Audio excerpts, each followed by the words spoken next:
Welcome to the Writer Groupie Podcast.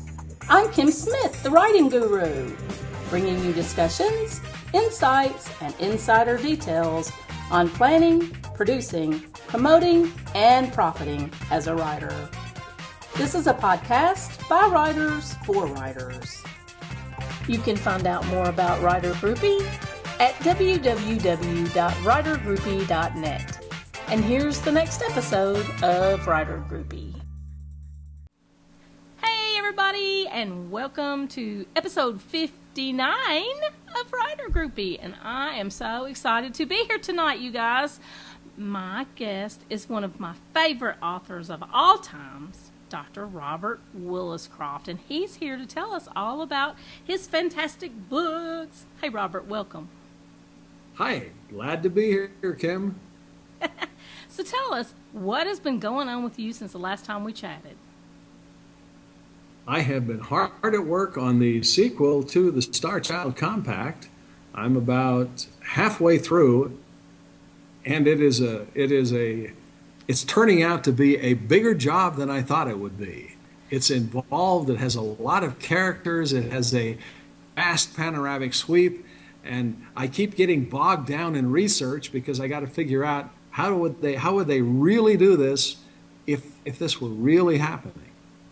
Do you think that anybody is really going to hold you accountable? Do you think that your readers will really know if you don't get it right? Well, I've gotten reviews from readers who say that this guy does his research. I had one reader ask me to contact him because he thought he found a mistake. We discussed it on the phone, and he said, well, I guess you got it right after all. Well, so you really do have to put in the due diligence on everything that you write about, because you got people out there doing fact-checking on you, as it were. Yeah, I put myself forward as a hard science fiction author, and the science has to be real. I can, of course, project, but even the projections have to fall within the framework of what is reasonable for what we know now or what we think we know. I see. Wow, that's probably why I don't write hard sci-fi. Because the research would end up killing me. I would never get a word written. I am terrible about rabbit holes. Man, you just give me a subject to try and figure something out about it, and then I go into the research aspect, and I never get back to writing. I'm deep into it for, forever, until I come back out and go, oh, it's midnight. I can't write now. I have to go to bed. So for those listeners and viewers who have not had the privilege of seeing previous podcasts with you, which Dr. Williscroft has been on Writer Groupie a couple of times before, but my site got hacked, I lost the audios, and I lost the imagery. If you'd like to go back and see those episodes, you can do that on our YouTube channel. But we're going to proceed as though nobody has ever seen or heard from Dr. Williscroft before. So tell us about your journey as a writer. Well, what I'm going to do is start back when I was a young man. And by the way, my 74th birthday is coming up in just a few days, so I'm no longer young. Happy birthday! Yay! Thank you. But anyway, I started off with a dream that I was going to go to space. This was back in the 1950s. And I ended up following through on that whole process. It turned out that in the early 60s, the only way you were going to become an astronaut was to be a pilot, a test pilot. Oh. And so I looked at the various services. I chose the Navy because most of the test pilots who were involved in the astronaut program were from the Navy. And I had an eye accommodation error, and I could be a pilot, but I could not be a test pilot, and my dream was shattered. Aww. So what I did instead was chose submarines, and I went into submarines as an enlisted sonar tech, very much like Jonesy in Hunt for Red October. In fact, Jonesy, other than his skin color, was pretty much like me. I was a precocious young enlisted guy just pushing the envelope. Anyway, I was lucky. I got selected for a commissioning program and went to the University of Washington, studied oceanography and other things, and went back into submarines as a commissioned officer and played that route out as far as it would go. And I had an opportunity to shift my commission to the National Oceanic and Atmospheric Administration, what any of your old-time listeners and viewers might remember as the Coast and Geodetic Survey. And I ended up at the South Pole. I spent a year at the geographic South Pole doing research in charge of National Science Foundation atmospheric research. It was pretty exciting, let me tell you. And I also spent I'm jealous. 3 years in the Arctic ice pack, not at one time, but over time, a total of 3 years in the Arctic ice pack, also conducting research related to the physical environment that we live in. And then ultimately I retired. I found myself in a small town in eastern Washington state, and I was running a company and doing okay, and I was known around town. It was a small town, 2,500 people, really small town. And I was known as the go-to guy for answers if it had anything to do with technology or science. And every day somebody would come into my office and sit down and say, "Hey, Robert, I just read this in the newspaper, or I heard this on the news. Explain it to me." And so I started writing a local column for newspaper, and it ended up being syndicated throughout the Pacific Northwest. I called it the Thrawn Rickle. That's ancient Scottish for a loose, dilapidated heap. Basically, my opinion about things and the way it went. And this was a lot of fun, and people had fun reading it. And a friend of mine came to me one day and said, "Robert, why don't you put all that into a book? That's good stuff." And so I did, and we ended up with The Chicken Little Agenda, Debunking Experts' Lies. Found a publisher who was willing to risk the publication. The book went on to become a moderate bestseller. I actually, on Amazon, at one point, I hit the #1 bestseller list for Amazon for about, I think it was 12 minutes. Hey, better than nothing, dude. Trust me on that. It was fun. I was being interviewed by a guy on a Los Angeles radio show. I was living in Los Angeles at the time, and he was called Handel on the Law. His name was Jim Handel, and he was a lawyer, and he ran the show. It was a lot of fun to listen to, and he decided to interview me, and it was during that show that I hit this #1 on the entire Amazon list, #1 for just a few minutes, but it was pretty cool. That is cool. Hey, I don't Anyway, mind. Yeah, that's great. Now, that isn't actually how it started. I wrote several books before that. They were books on diving. I spent a career in diving and submarining, and I wrote some books on diving, and they did okay. And it turned out that my dissertation, my doctoral dissertation, was called a system for protecting scuba divers from the hazards of contaminated water. A long, involved title, but it ended up being published by the Department of Commerce and distributed to port captains all over the world. So I guess, in a sense, that was my first published book. Well, hey, you must have been famous in that realm. But I guess I was. I got an award for the Diver of the Year from the Washington State Scuba Diving Council, and people knew who I was, and we had a lot of fun, and we did a lot of diving, and it was an interesting time. But that was all well before the Chicken Little Agenda, which came down the pike later on. Anyway, things developed, and what I had involved in a project during the Cold War. I need to take a moment to explain something. Okay. Almost everybody has heard of Jacques Cousteau, and everybody knows about diving. Everybody knows about scuba diving, and they know if you're not careful, you can get the bends.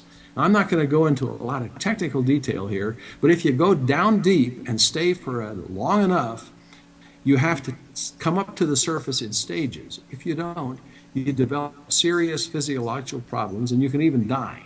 So if you stay down long enough, you reach a level where your blood is saturated with nitrogen, and at the pressure you're at the depth you're at, and you can't get any more nitrogen in your bloodstream, you're said to be saturated, and at that point you can stay there as long as you need to, and you only have to decompress one time, and no matter how long you stay, the decompression coming to the surface is the same. And Okay, so you, we wait just a developed second. You cut out. I have to ask you. Say that again. You have to decompress at one what at a time? just one time. Oh, okay.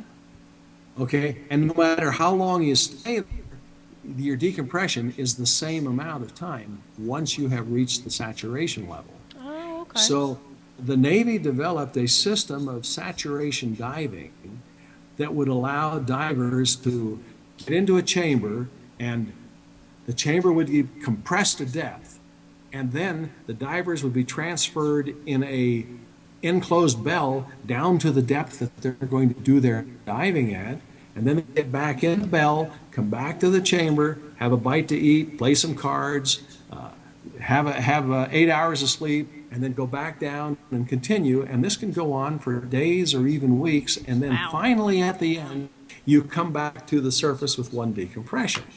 So I was involved with this, and it turned out that the Navy had developed this top secret, eyes only, super secret project. We decided we were going to go into the Sea of Okhotsk between Kamchatka Peninsula and Siberia, and we were going to tap into a Soviet underwater communications cable.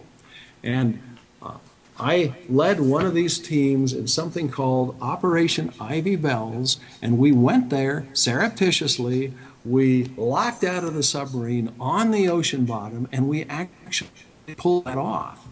And because we were up there, the Soviets were using the northern end of the Sea of Okhotsk as a splash zone for their test missiles that they were testing, their experimental missiles. And they figured the missiles would hit the water, they would go down to the bottom, and nobody would ever find them. But me and my guys were on the bottom collecting the pieces and taking them back for NSA analysis. And this book, Operation Ivy Bells, which is a bestseller, tells that story in novelized form. So that was the first step of my writing fiction, and it went over very well. The book, The Chicken Little Agenda, had been published by a commercial publisher. I ended up doing all the work, and he got all the profit, and I broke even because I had to pay for the and so it didn't make sense to me.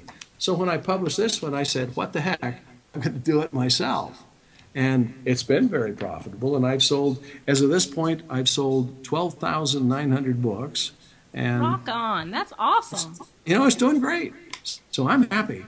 And I know as you are. As a result of that, when I published the next book, which was the Star Child Compact, I did it myself too. And it's doing fine. And then when I published the next one, which is Slingshot, which is a precursor to the Star Child Compact, it's doing fine too. Anyway, that in a nutshell is the story of how I got to where I am in publishing.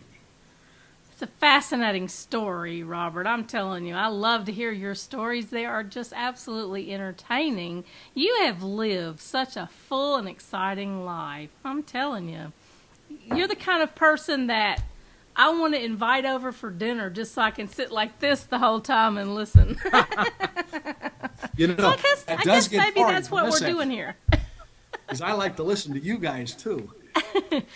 Well, so if anybody didn't know this, let me just remind you that we are talking to Dr. Robert Williscroft, and his website is www.argee.net. You can see pictures of him in his life journey on his site. So do go out to his website and check out his images. You'll remember all of his stories when you see his pictures, because he's got pictures for everything. So, since you got started getting in the publishing realm, doing it yourself as an indie publisher, so how has that been going for you? How busy have you been since you got published? Well, every author discovers this if they're going to have any modicum of success, and that is that writing the book is only half the job. Marketing is crucial. It's absolutely crucial. So I spend time every single day on Twitter, on Facebook, on LinkedIn. LinkedIn is a very good place to sell books. I'm surprised to hear that. I've not done a whole lot with my LinkedIn.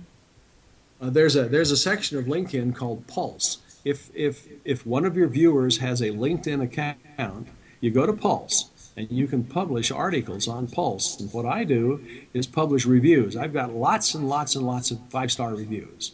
So I pull up a review, I say, here's another 5-star review for Star Chalk. And I show the review, and then I have a summary of the book and an image of the book. And I have interesting graphics and diagrams that illustrate some aspect of the book, and these appear as a banner at the top. And when a person, and then I go to LinkedIn, I go to Twitter, and I tweet out. I have about 30,000 followers on Twitter, and so I tweet out, and they go to LinkedIn and they read it and they keep buying. And that's awesome. This is something that any author can do. No, anybody can do. You're right. And, I just have not utilized my LinkedIn account. I have one, but I'm so busy on Twitter and Facebook and Pinterest and Instagram and my website and trying to get books published and out there. I just haven't taken the time to work with LinkedIn. So maybe that's something that I need to really investigate. I like to hear from authors when they find something that's working for them, and you share it. I got to go try this now. I got to go out there and see if I can make LinkedIn my new best friend. When we're talking about making something work, here's a thought. Now, this here is Slingshot. Now, this is the story of the construction of the world's first space launch loop. This is a way to get into space without using rockets. This book was launched at the International Space Elevator Conference in Seattle last August. So here we had a room full of the world's top scientists in developing a space elevator, and this is a book about a variation of the space elevator that was launched there at the conference, and it made a big splash. And what I'm doing, you can see this cup here, okay? If any of your viewers are interested in receiving a autographed, hardbound copy of Slingshot, the price on Amazon is $33.95 just for the book. But what I will do, if any of your readers will contact me through the website, I will let them have the book autographed for $30, which is already $4 less, and they get a mug along with it. That's awesome. You guys need to take him up on this. I'm telling you, you're not going to be sorry. His books are phenomenal. I'm telling you, anybody that can research the way he researches, you got to know his books are awesome. The latest review I got on Slingshot said Heinlein would have been enthralled with the book. I believe that. I believe that. You are a hard sci-fi guy, and you know your stuff. You really do. So tell me what sorts of things you've been doing, aside from maybe LinkedIn, to market your work. And you said you had 30,000 followers. Goodness gracious, how did you do that? Well, it just happens. Just time online, certain, yeah. Yeah. People, every day I get new followers, and it just adds up. It's actually not quite 30. I think it's 25.6, something like that. But it's a whole bunch of them. Do you follow all of them back? Yes. Everyone who follows me, I follow back. That's awesome. You guys, he's the man. He's the one to watch. I'm just saying. You asked me what else I'm doing. Well, let me tell you. I'm a veteran, of course, no longer on active duty, and there is, because I'm a retired submariner. Submariners are kind of an eclectic bunch. We kind of hang out together, and there is a magazine called The American Submariner, and I sent a copy of my book to the editor of the magazine, and he wrote back and he says, "Oh man, this is really something," he says, and he wrote one of the most glowing reviews I've ever gotten. That's awesome. So every month, people, as the magazine comes out, people keep buying the book. So there's one way to do it. It turns out that you can usually, now here in Denver, where I live, the local bookstores love local authors. And they'll cut a deal with you whereby you can put your books in the store. They will sell them for you and collect the money and pay you. And you can go and sign books and put up posters like what I got behind me here. You can put them up and I'm in people love come with by. that poster. I want to have one made.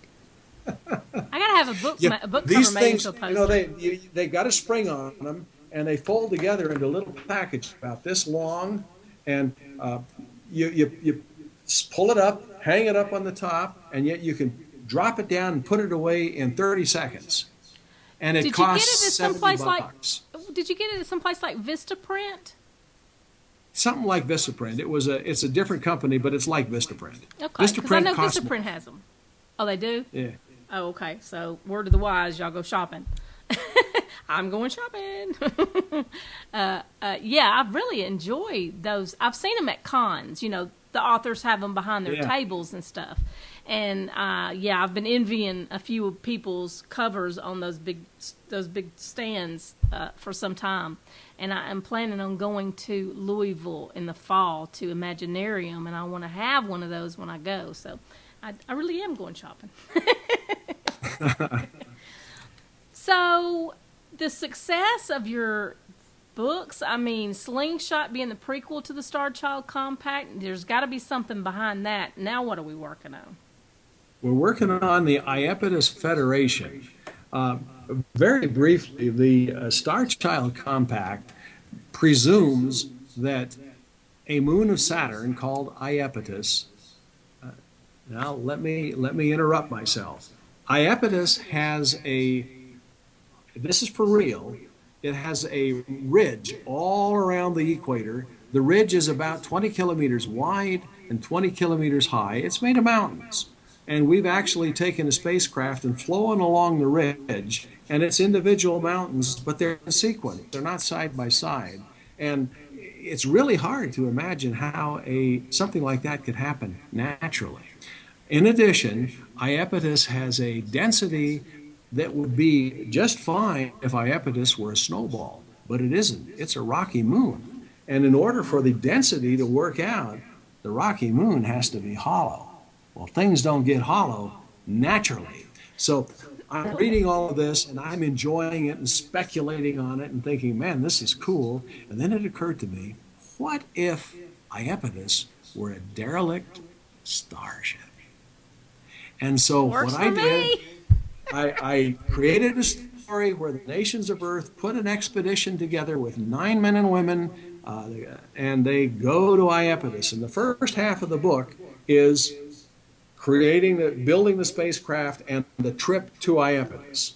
And it's scientifically accurate. They use a Vasimir engine and they use a variable gas reactor to power it. And this is all built into the story so that the technologically inclined reader can get as much technology as they want out of it.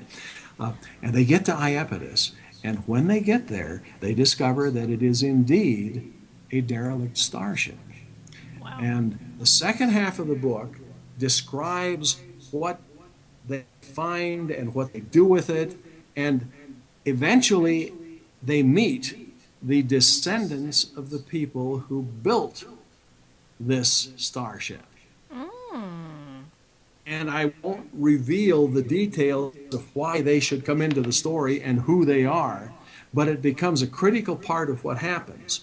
Now, on their way to Iapetus, they discover a jihadist guy on board. He is a terrorist, and his jihadi purpose, is to destroy the expedition.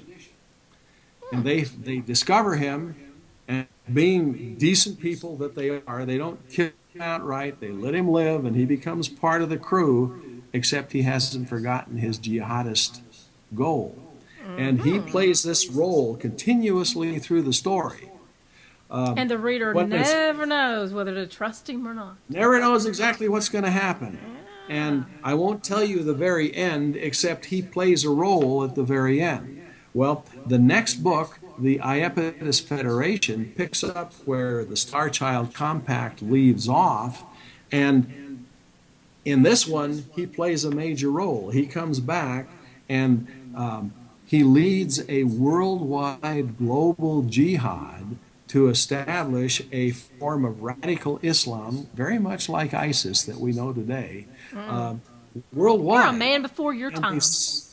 the subtitle of the Iapetus Federation is Exodus from Earth. Interesting. And America becomes balkanized and falls apart.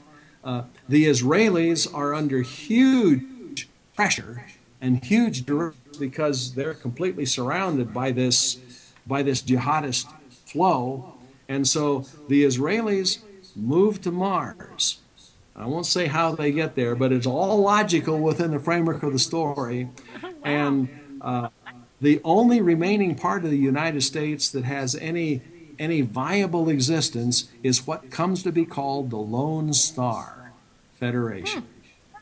Texas and the surrounds, and they exit Earth, and the Iapetus Federation, which is the founders, the people who were the descendants of the guys who originally built Iapetus, and the people, the members of the crew and others who joined them, they form the Iapetus Federation, and their job is to set up a solar system-wide system of being able to live as free as you possibly can within the framework of limited government, and they set up the framework that allows all of this to happen, and they develop the systems based on the technology that comes from the founders who originally built this starship that allows people to escape Earth. And it's a very involved story that sweeps over a vast panorama of space and time. Man, I'm telling you, you go into some kind of depth with your stories. I just love it. The process of developing the Starchild Compact, the Starchild series, which covers this whole thing, Mars gets colonized, and I kind of gloss over that in both the Starchild Compact and in the Iapetus Federation. I don't spend a lot of time with the colonization of Mars. But there's room there for a full novel that goes into depth in how humans develop and use Mars and turn it into a useful place to live and grow our civilization. And then there is what happens to the original explorers who decide, using some of the technology that they get from the founders, they go on out into the galaxy and they do some exploration. And there is a room there for how many novels do you want to see? Oh, There's room for a whole series of them that describes what these guys do out there. You know, you're going to have a wealth of followers because once they get started reading your books, they're going to be like, where's the next one in? Where's the next one in? Where's the next one? That's fabulous. That's really fabulous that you've got that kind of, not only opportunity, but creativity to be able to delve into all these different areas that you bring to light in your first few books. I think it's wonderful. I wish I could think of things that way. My mystery series is, it's connected serial-wise because it's the same characters in the same town and stuff. But everything that happens in each one of the mysteries is different, obviously. And I just, keeping that continuity is amazing. It's you have to really pay attention to what you're doing. You have to keep a lot of good notes. So yours, I can't imagine how you keep up with all the stuff. Lots of charts, lots of flow charts, overlapping Venn diagrams. Ooh. All right. Well, we're getting down to the last few minutes of the program, Robert. As usual, I have run out of time before I've run out of interesting stories with you. But I did want to ask you what books that you were reading. Writers are readers as well. And I know a lot of readers of our work. I was always interested in knowing what we read. Well, I belong to an esoteric club in Los Angeles, even though I now live in Denver. It's called the Los Angeles Adventurers Club. It is made up of men, and it is just for men. My apologies to the ladies who are listening, who have lived their lives off the beaten path, which I certainly have done. Absolutely. Membership is by invitation only, and at some point somebody invited me to join, and I felt very honored to join this august group. And for 10 years, I was the editor of their monthly magazine. But one of the members several of the members are authors, but one of the members writes fiction. His day job is as an attorney, but he travels the world exploring esoteric landscapes and peoples and cultures and architecture. And he has written an interesting book called Cold and Gray. He's written several, but this is the one that I'm reading right now. I originally had the privilege of editing it for him, which was a lot of fun. And now that he has published it, I am reading it from the point of view of an interested reader so that I can give him what will be a good review. And I'm sure he's wondering why it's taking me so long. It's not like you don't have anything else going on, Robert. Let me just say, you're a busy, busy man.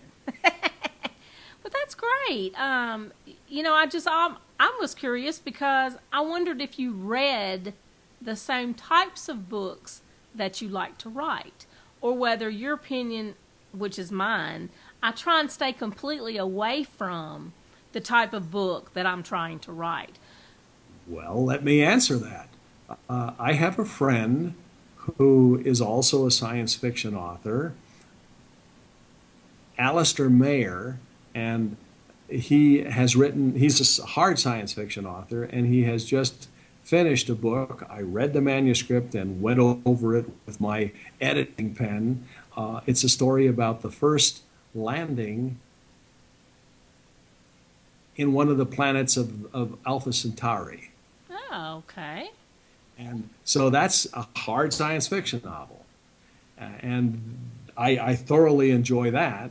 Just recently, I read The Martian, which I found to be a fascinating book. See, I haven't read it, and I want to see the movie, and I want to read the book, and I just haven't done it yet. And I'm like, okay, the movie is at Redbox now. It's going to be gone soon if I don't hurry up and get off my tail and go and get it. So it's supposed to be phenomenal. Book. It's a great book, and the movie's pretty good. They really did a good job with the movie, but it's a wonderful read. Now, way back in the starting, I guess, right after World War II, Will Durant, the historian, started writing a series of books called The Story of Civilization. And about halfway through, each of these books is a massive, very thick, oversized book. And about halfway through, his wife, Ariel Durant, started being his co-writer. And I have been also plowing through this series and getting a good handle on the whole of human civilization. And well, that's kind of interesting. That kind of goes along with what you're writing. Oh, it fits in very nicely because it gives me, if you ever do read the Star Child Compact, there's an enormous amount of history in it. Because I don't want to say more because that would spoil the story and spoil the surprise. But there's a lot of early Earth history in that book, and it all ties in. That's awesome. Well, listen, what advice do you have for an aspiring author? Since you've been through the mill not once but twice, 3 times, 4 times, however many, you got to have some good words of wisdom. 9 times. Well, there you go. You got to have some words of wisdom for somebody coming along behind us. What would you tell them? What do they need to know that you wish you had known? Well, you've got to write every day. If you don't feel like it, that's okay. Write anyway. You can always rewrite it. But you got to write every day. And you got to edit. And someone other than you has got to look at the manuscript and edit it too. There's things you just can't see as a writer. You just can't see them. And if you're going to go the self-publishing route, then it's really important that you learn how to do it right. There's nothing that will kill readership more quickly than a poorly produced book. And once you've got it there, once it's published, once it's out there, once it's a good book, once people are reading it, then you got to market it. If you don't market it, it ain't going to sell. And you got to do it again. You got to do more than one. And you can't just do one book. And again. Agree. And I agree. You just keep, what do they say? Wash, rinse, repeat. Wash, rinse, repeat. Robert, it has been so much fun talking to you again. I just love it when you come on my show. I always hear your stories, and I get all excited for you because I know that all that knowledge is just stuck between the pages of every book you're written or writing, and I know that readers are just going to love you to death. So you guys, Dr. Robert Williscroft, he's at www.argee.net, and his books are The Star Child Compact, Slingshot, the prequel to the Star Child Compact, Operation Ivy Bells, and The Chicken Little Agenda. And I'm going to have all the covers. And one that we haven't mentioned at all yet. Oh, yeah, I forgot. Your young adult story, your children's book, Starman Jones. We need to talk about that. You're going to have to come back, Robert. And don't forget the special with the mug. Right. And the book. That's right. Just contact me on my website. A $30 deal that you won't find anywhere. Right. And I'm going to have the links to all of his books and his website on the blog post at Writer Groupie. So you guys be sure and check out the podcast, which should go live next Tuesday, which is going to be like June 7th or 8th. 2 days before my birthday. Oh, well, we're going to celebrate. I'm going to tell you what, I hope I hear a lot of people shouting happy birthday across the interwebs so I can stick my 2 cents in there. I'll have to remember to get online that next week and wish you a happy birthday. And I am glad to hear that you're on the mend from your little hand surgery. It is not good for a writer to have hand surgery. Are you able to hear me? I can hear you now, yes. Okay, because sometimes it gets garbled. This is Skype at its best. What can I say? But I'm just saying, I hope your hand feels better soon. It's doing just fine. I'm going to avoid hitting someone in the jaw right now. And that's a good plan. That's a good plan. Robert, thanks so much for coming on Writer Groupie with me tonight. I'm going to close up our show. You sit tight, and I'm going to talk to you some more. Thank you for listening to this episode of Writer Groupie. For booking information, show notes, and more, visit writergroupie.net.